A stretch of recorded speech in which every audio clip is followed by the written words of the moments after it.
eternal suffering with 20 MAD? MAD? What are those? Why did Umineko have such a big effect on you? It honestly didn't.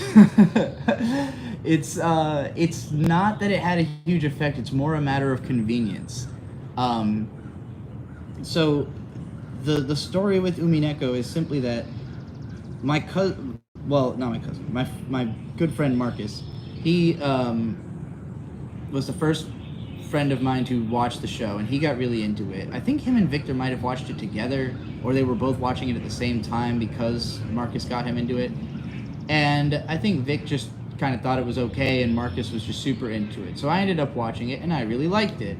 And so, you know, I didn't like it nearly as much as he did, but I just thought it was a neat show. I liked the concepts in it, and the fact that it was a show all three of us had just watched and we all liked, the three of us were trying to make a band together, so I named the band Trial of the Golden Witch, named after one of the episodes. And the gimmick was that each of us would be named after one of the characters.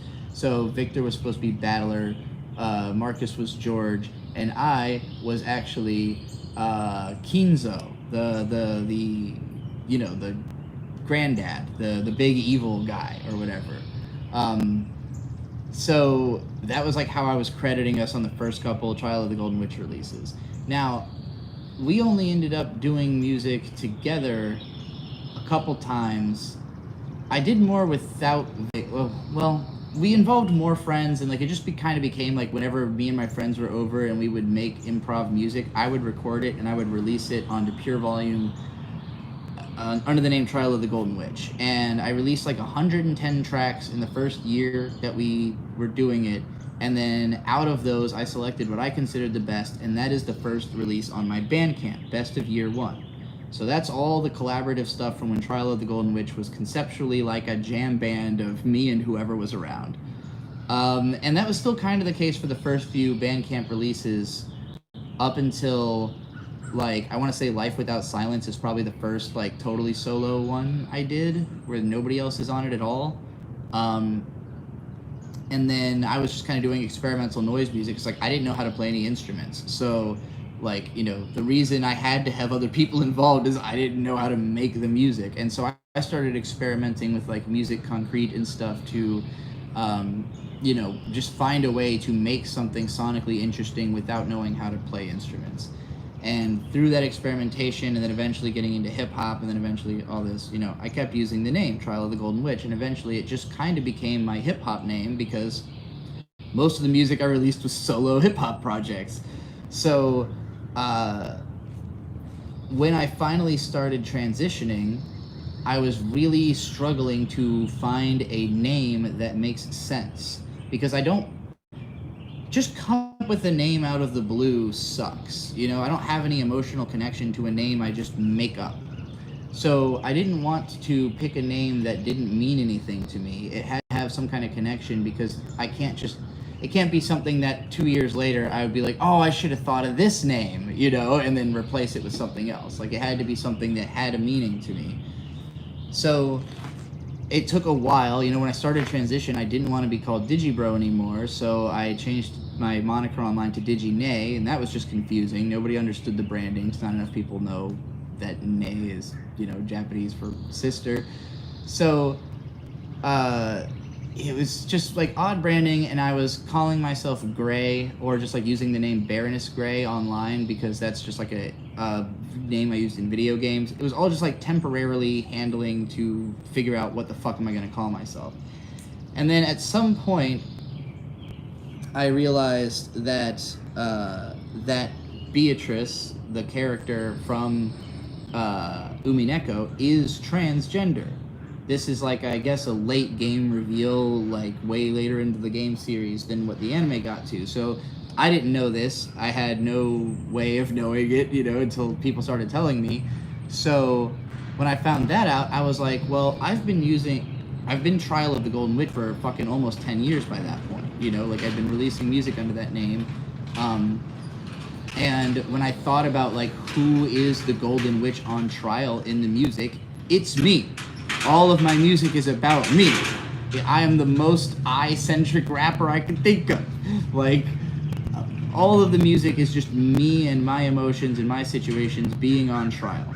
So I said, okay, if I'm the Golden Witch and Beatrice is, a trans character in the first place, this makes perfect sense, So just, and I like the name Beatrice because it's simultaneously an old name. It's a name that's been around for a long time, and people my generation still know the name, but almost nobody my age is named Beatrice.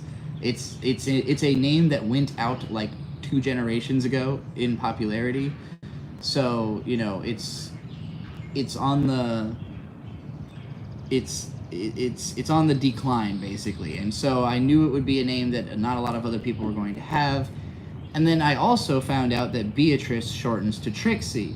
And having gotten my start on YouTube as a My Little Pony YouTuber and having been a fan of the character Trixie, the Great and Powerful, which is a similar name structure, Trixie the Golden Witch, Trixie the Great and Powerful, I thought, okay, perfect. I'll be Beatrice in real life, I'll be Trixie the Golden Witch online, so that it's a cross-reference both to Umineko and to My Little Pony Friendship is Magic. So the whole of the name is a cross-reference between all those characters, but it's not that Umineko actually meant that much to me itself, so much as that I just incidentally started using the branding, and then eventually it made so much sense that I just embodied it.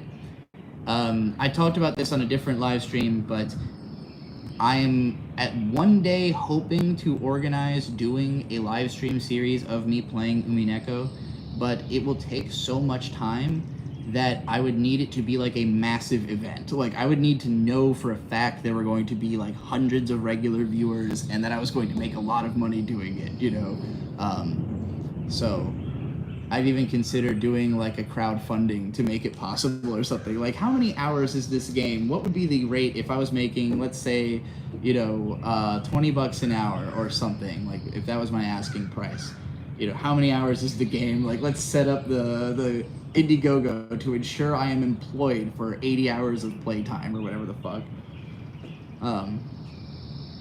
You don't think I'd be able to get through the Umineko? I would if I was getting paid and if there were people doing it with me, because it's different to do it in front of an audience. And like, if I was just reading the thing, again, that's like 80 hours in and of itself. Doing it as a live stream, it will take a lot longer because I'm going to communicate with chat. I'm going to be talking about what I'm reading.